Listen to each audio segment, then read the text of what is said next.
লাল বাজারে গলির মোড়ে পান দোকানের খরিদ্দার, বাকের আলীরা দূরে মে নাম ছিল তার গুলবাহার।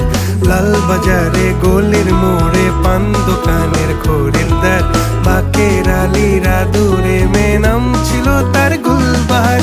নাম ছিল তার গুলবাহার, দেখতে ভারী চমৎকার, তুলনা যে হয় না তার হোসনে আরা গুলবাহার।